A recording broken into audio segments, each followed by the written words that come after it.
Good afternoon, everyone, and welcome to Front and Centered with me, your host, Patrice Charlotte, Communication Specialist for Equity and Community Health. Today, we'll be diving into a historic investment aimed at generating a lasting impact on the communities we serve. As many of you may already know, Massachusetts General Hospital has recently announced a staggering $62 million funding initiative called the MGH Community Health Impact Funds, driven by community needs and aimed at addressing those factors that have the most significant impact on health. Things like stable housing, good jobs, access to healthy food, educational opportunities, and more. Throughout this webinar, we will explore the key questions surrounding this investment. How will these funds be allocated? What are the expected outcomes and impacts? How will communities be involved in the decision-making process? And much more. To shed light on this topic, we are joined by Leslie Aldrich, Implementation Officer for MGH Equity and Community Health, and Richard Harris, MGH Community Advisory Board member, also known as the CAB, and Associate Dean and Director at Northeastern University, for an illuminating discussion on our plans to make a lasting and sustainable improvement in the health and well-being of the communities we serve. As always, we ask that you save your Q&A questions for the end of the webinar, which can be submitted by pressing the Q&A button located at the bottom of your window. Should you have any questions, comments, please feel free to put those in the chat. And so now, without further ado, I would like to turn things over to Leslie. Leslie, the floor is yours. Great. Thank you all. Thank you, Patrice, and thank you for giving myself and my esteemed colleague, Richard Harris, here with me, who is a member of our Community Advisory Board, the opportunity to speak today. I hope together we can provide you information and answer any questions about this historic investment. These dollars, which we're referring to as the Community Impact Fund, we can go to the first slide here, is in place due to the new Reagan building, which we recently broke ground on. I'm not going to talk about this building. You can find information about it on MGH's website, but I will talk about how this building will help not only our patients, but the communities we serve. Can everybody see that, those slides on the screen? Yes. Nope, we can't see the slides. No? No. Okay. Bear with me a quick second. I went into share. Should have been able to see it. Okay. There we go. And we'll just do slide presentation. Yep. There we go. So this is a picture of the Reagan building. And I believe everybody here at Mass General and our community members and partners have seen the construction that has just started. So we're excited about this opportunity. So I'll just, we'll skip to the next slide, but before I tell you specifically about these dollars, I think it's important to put this investment into context and tell you about our historic commitment to communities at Mass General. Mass General has a longstanding commitment to community health and well-being because we were built on the principle that when in distress, every man becomes our neighbor. I know we've heard that over and over, but it's true. Additionally, over the last 27 years, through the Center for Community Improvement, we've worked to embody this principle by building partnerships and collaborative programming to not only help our patients, but to address community needs. Youth programming, community coalitions, responding to immediate needs in our communities, and access to care programs for our patients are just some of the work many of you may be familiar with and which we have built over time to empower and invest our communities and patients.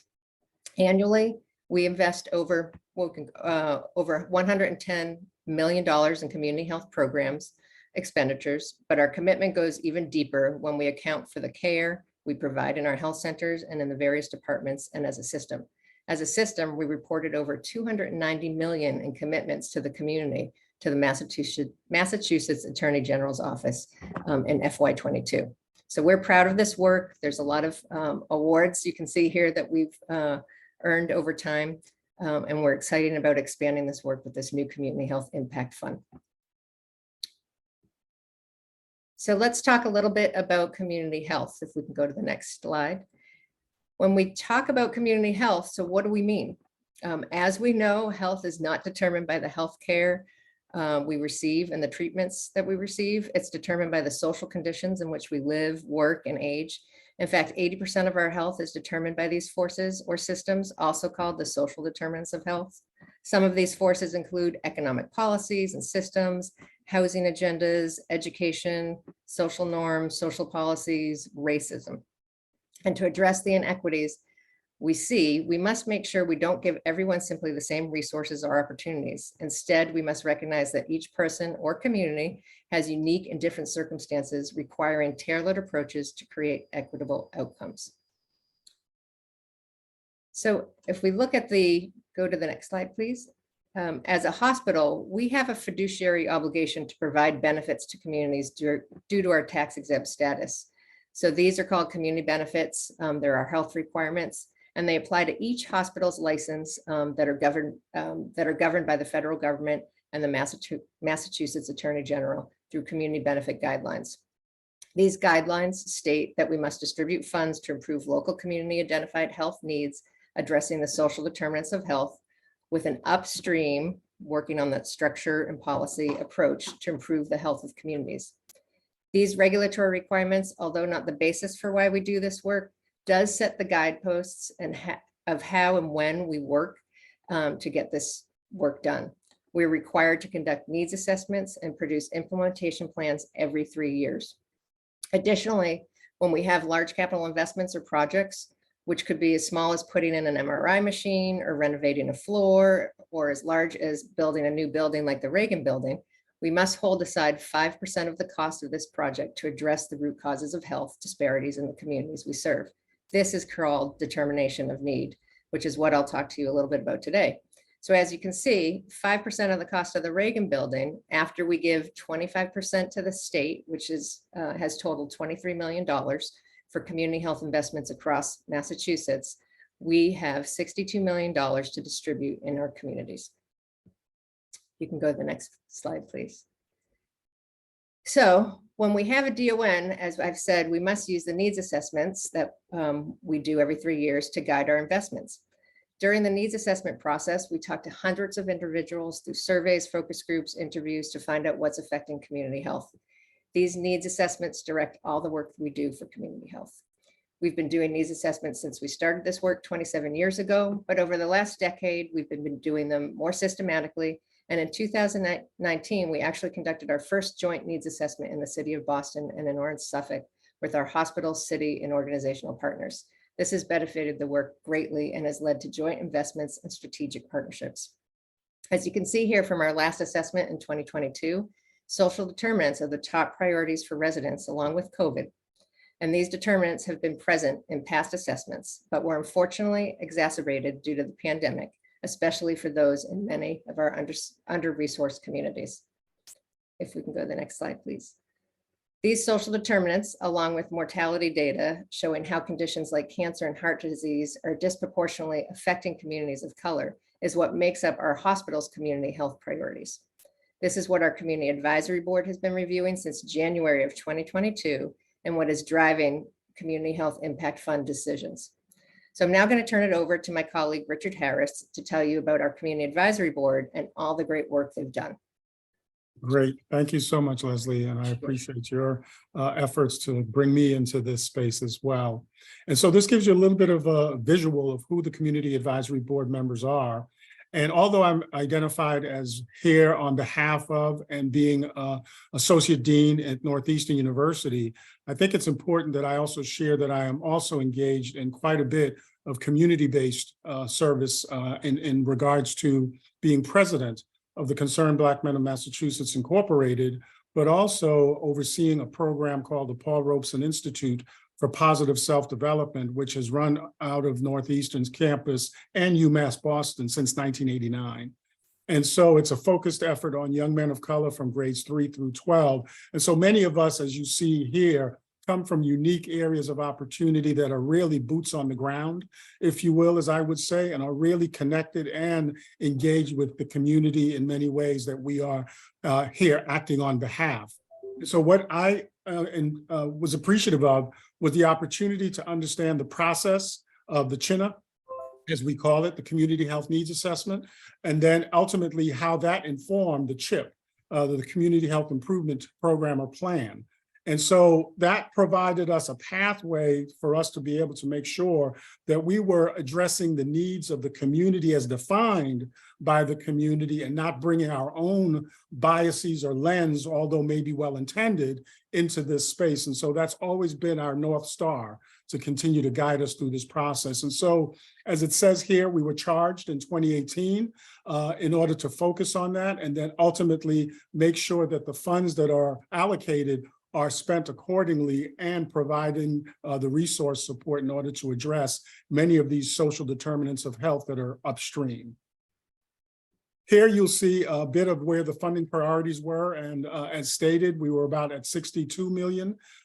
So we actually are using the 60 million. We've set aside about 2 million in order to support some additional initiatives that we think would be supportive of the overall effort.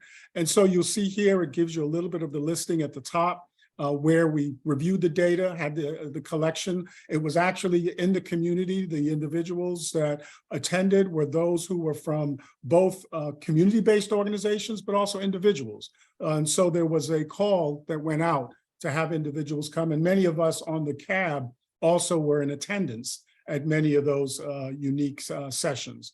Then you'll see as it goes across the allocation decisions that we've been putting into place going forward. And so these were the areas that most recently we looked at. Again, food and nutrition insecurity. Housing was a critical area, which we understood was really time sensitive and could not be delayed very long. Looking at mental health, as we know, is a unique area that impacts other aspects of the quality of life for individuals. And then also looking at how we can impact economic mobility in order to help address and alleviate many of these stressors that are also part of the social determinants of health.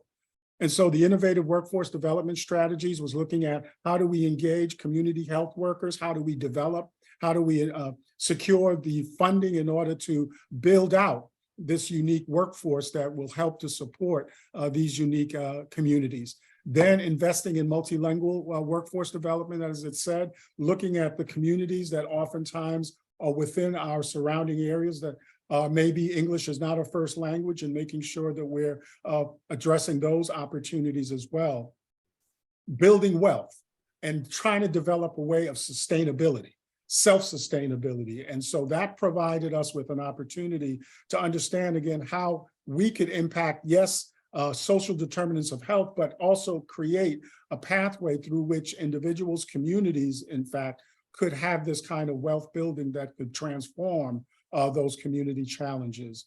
The production of affordable housing. I was privileged when we saw the first iteration to actually see the impact of the housing that was being built from the ground up, and the impact that it is having on the communities already that oftentimes are marginalized and somewhat pushed out of affordable housing because of what we see happening throughout the different areas across the state, but also in other states. And then supporting the CDCs, but let me look at eviction prevention. That was a critical area. We wanted to make sure we could put funds in the hands of tenants in real time so that they could secure their space and not feel like they were at the mercy of being priced out, if you will. And so we have funds set aside specifically for eviction prevention, which is leveraging the ability to, again, address real-time sensitive challenges and needs. And then you see the community development corporations looking at entities that could come in and focus on how to develop affordable housing, but also build into that opportunities that might integrate businesses that would support the community. Expanding behavioral health, a critical area of innovative youth well-being interventions, because that's where we see a significant challenge in terms of mental health, but also violence, trauma. And so that was an area that we needed to focus on. Looking at policy and system change, and in many ways, policy and system change is fundamental in order to bring about the change that we need in order to address these social determinants of health. And then looking at food insecurity, capital investment for food incubation centers, and ultimately looking at innovative ways to create systemic food growth that is controlled again and overseen by the community. So this gives us a little bit of an opportunity where we realize the importance of bringing the youth voice into this space. And so the CAB decided that this was an opportunity for us to make sure that young people were at the table. And these are young people that represent our communities across the board, a broad spectrum, as you can see. And that provided an opportunity for them to know that their impact is valued, and ultimately they are the future of what we hope to continue to build out. The CAB, but also other areas of responsibility of what I call servant leadership going forward. And then ultimately you see two unique areas that were developed for us to fund. And these were the students, I should say, not students, but young people that chose what they felt were pressing areas to support. And so they actually had funds that they were able to determine, go through an assessment, and then review, and then make a recommendation. And so they saw the opportunity to fund youth violence and trauma organizations such as Becoming a Man, or BAM as it's known, and working on womanhood, and known as WOW. And then they saw the same opportunity in terms of economic mobility for youth and teens through the La Collaborativa. Yes. So again, the emphasis is making sure that the voices of the youth are not left out of this process as we build and develop this further along. So I'm going to hand this back over to you, Leslie. Sure.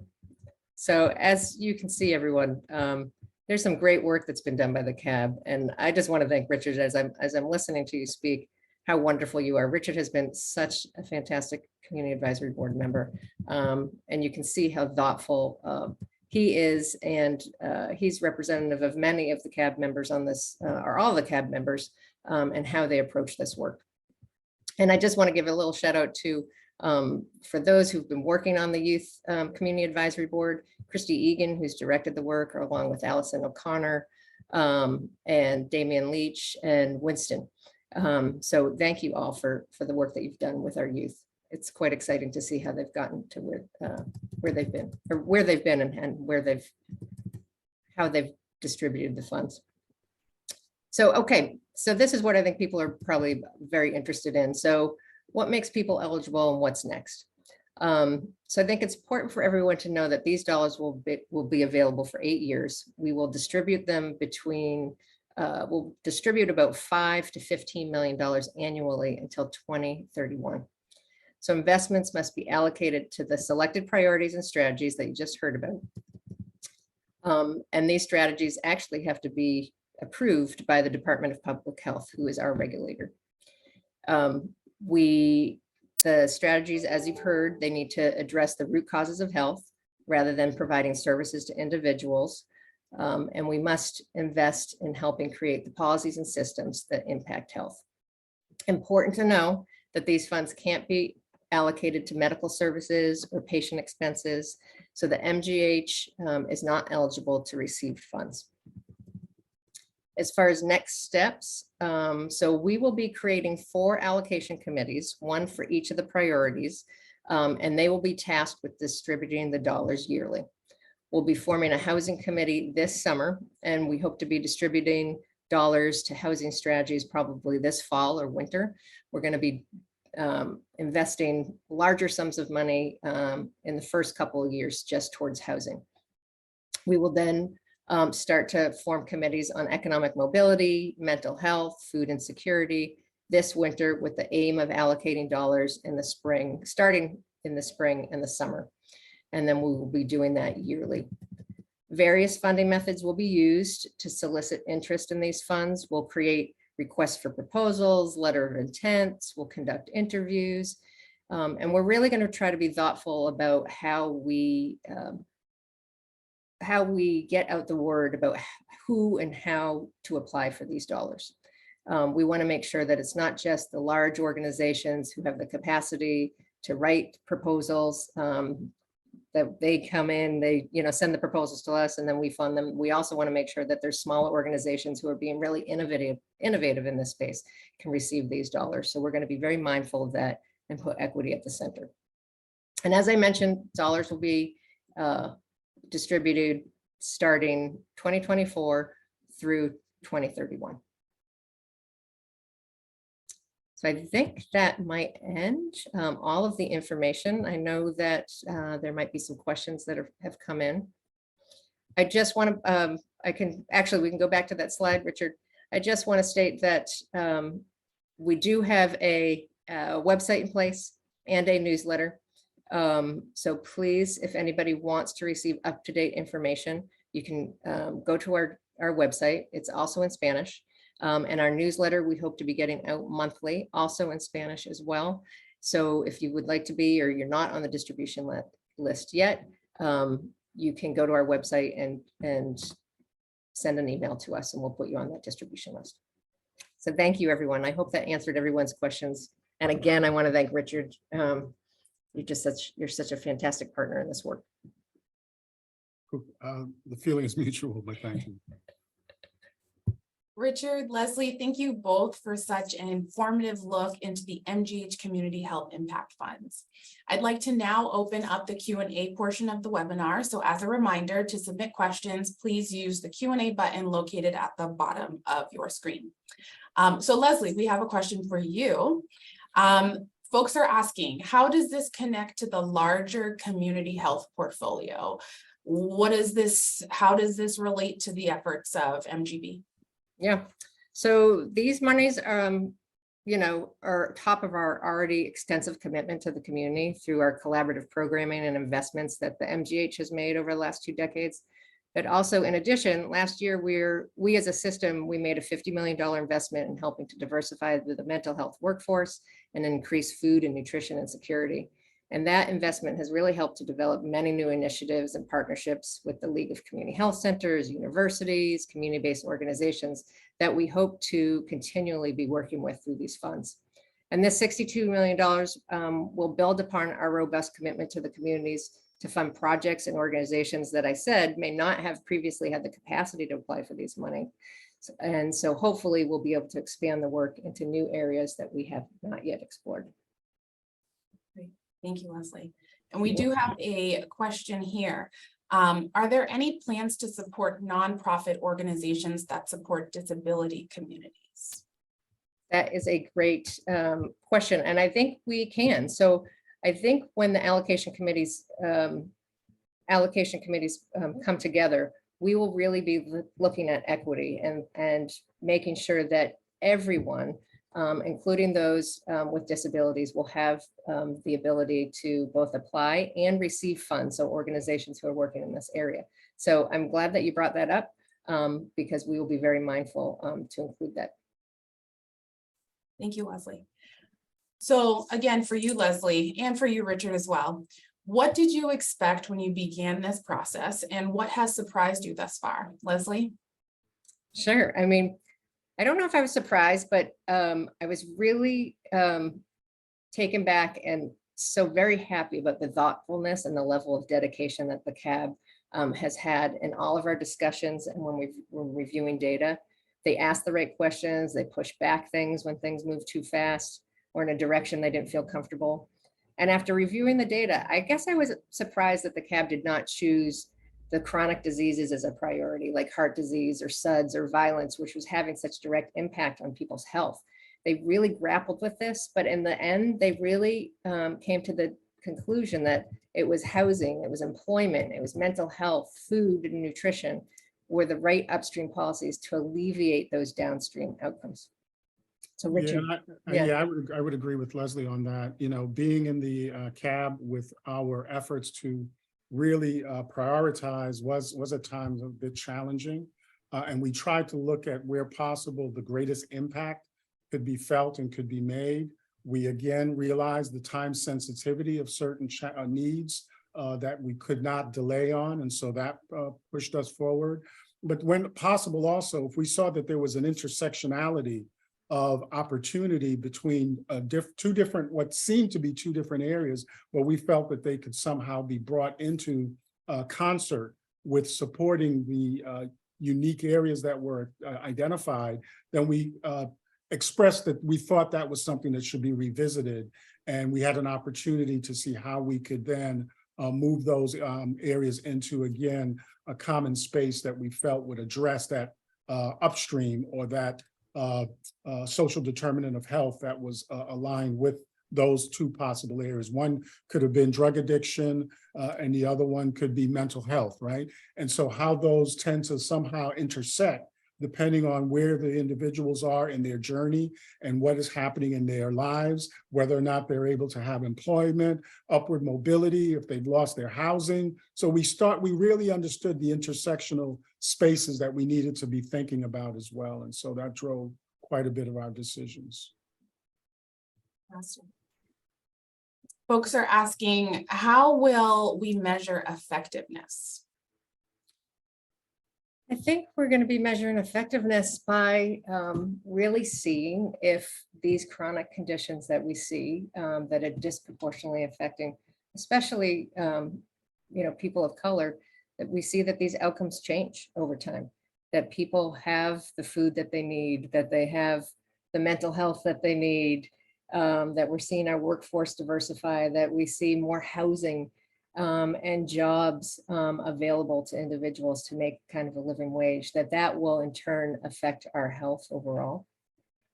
Yeah, so one of the things is, we definitely can do, studies and do analyses, and we do this in engineering all the time. But then there's those areas of evidence-based outcomes. And so evidence-based outcomes really speak to what meets the challenge or the need that ultimately impacts the individuals in terms of where they are. And so that, for me, I think is a clear space that we need to be looking at. What are the evidence-based outcomes that, as Leslie mentioned, provide an opportunity for us to know that we're moving in the right direction and that we start to see an impact. I learned a long time ago, you can have input without impact. And so this moves us to that stage of, yes, we have input, but now we have the ability to have impact, which is fundamental to what this provides us through the funding that we're able to put into place with regard to the DON, the determinations of need, along with the CHINA and the CHIP. Yep.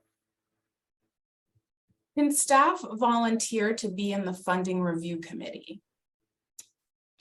So they can. We are in the process of picking allocation committee members.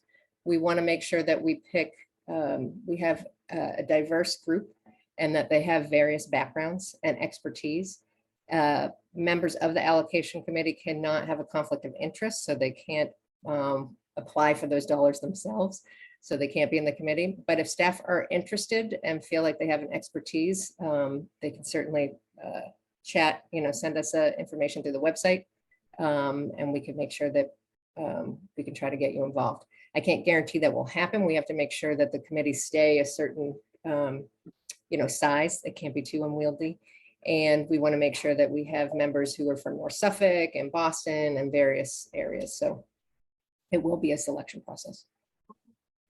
And speaking of participation, what's the communication plan to get the word out about this funding, get that word out into the community to ensure that new and different community organizations are also included in this opportunity? So we are going to really work hard at this. We are working with a firm, ASG right now. Yourself, Patrice, our communications director, Winnie Tobin and Nessa Regan, and Sylvia Chang, who's also working with me on this. We're really going to make sure that we get it out through social media, that we put the information on our website, that we have newsletters, that we hold forums as well, and make sure that our CAB also can get that information out into all of their networks as well. So we're going to do everything. If people have suggestions, certainly let us know. I just want people to know that too, this is a learning process for us. And so we are going to, as I said, learn as we go. And so things might change here and there, but we're really, really excited to have this opportunity to invest these dollars. I think this is great for our hospital. It's great for our communities. It's great for our system. And I hope that we see great impact. That's great. And a fantastic note for us to wrap up on. But before we do, Richard, are there any sort of last thoughts, last comments that you want to share with our attendees? Yeah, I think the last thoughts would be the opportunity to really make a difference. And, we oftentimes go through life in the effort to understand the problems that we have encountered And coming, you know, as a first generation myself, coming from an urban inner city experience, knowing what that journey has been like, and knowing that I still represent many of the community that have yet to achieve social equity, equitable, you know, opportunities, allows us, many of us who've been at least given this opportunity, to know that it presents a way for us to, again, give back, but also have an impact, not just input, but an impact. Exactly. Love that. Well said. All right, everybody. So it is with the utmost heartfelt gratitude that I hereby come to say that we have reached the end of this month's Front and Centered. So a special thank you to Leslie, to Richard, and all of the remarkable presenters who graced our virtual stage throughout this extraordinary year. Today and together, we embarked on a very profound journey. Front and Centered was born with a single purpose: to enlighten the Massachusetts General Hospital community about the depth and the breadth of the departments and centers under the awe-inspiring umbrella of equity and community health. As we bid adieu to these 12 captivating episodes, we can proudly affirm that our mission has been realized. So as we approach the blissful days of summer, our team will be taking a well-deserved break, rejuvenating our spirits and preparing for our next chapter. But don't worry, we invite you to relive the magic of Front and Centered on our YouTube channel. So until next time, please take care and remember that you are the driving force behind a brighter tomorrow. Have a great summer, everybody. Take care. Thank you Take all. care. Bye.